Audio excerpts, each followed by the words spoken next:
When were you first exposed to this story, and what compelled you to want to tell this through documentary filmmaking? It started really in Cuba with the story of Arnaldo Tamayo Mendez, the first Cuban cosmonaut, the first person of color to fly in space, and the first Latino. And then when we looked at the comparison of how could the Soviets beat the Americans at sending the first person of color when they didn't have black population, they had to go find a Cuban. And so we started looking at what was going on in the United States at the same time. And that really is what drew Lisa and I into this incredible story that you see in our film. I think what Diego and I quickly discovered was that Ed Dwight was the spine of our story. Not only is his a hidden history, but he is also someone who inspired everyone who followed him.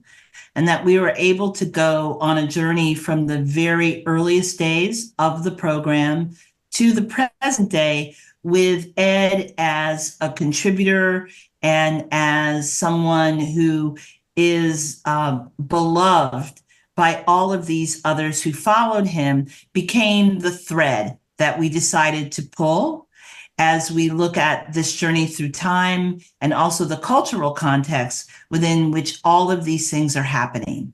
Now, one of the things about the film is you open it with kind of this montage of mid-century space interest. You include Walt Disney in that. I believe it's the first time Walt's been in a Nat Geo documentary ever, but also post Disney ownership. Was that something you were conscious about, or was his inclusion simply that he had a big role in helping to kind of spread the interest in space exploration? I think space has always been a place of fascination, and our story happens around the time when space was really taking off, literally. And it was the space race, the big competition between the United States and the Soviet Union as superpowers. And so the cultural context was really key for us to understand our subjects. Our story is told through the individuals that experienced, becoming an astronaut. But the context of what was going on in the United States and the world around them also influenced them. And so Walt Disney wasn't a conscious decision that had to do with Disney or the Disney company, but he was, key in the United States also in spreading this idea of space. The countries had to motivate their citizens to want to spend tax dollars on the space program. And so that was part of this larger idea of what space represented for the United States. And when I think of Walt Disney, I think about Tomorrowland. In his own way, he was contributing to a mythology of what the future would look like. And so it just felt for us like he was a great voice to position as it corresponds to the beginning of our story and how this mythology about what space travel is going to look like. What was the biggest challenge to unearth as you were kind of uncovering all these elements of the story? We had such tremendous support from NASA. And our incredible team at the Kennedy Marshall Company worked very closely with us to supply hundreds of hours for us to look at and consider for the film. It was almost, we had an embarrassment of riches when it came to that kind of archival material because of the support that we had. I think the biggest challenge for us as filmmakers is not what people think of. It's really earning the trust of your subjects.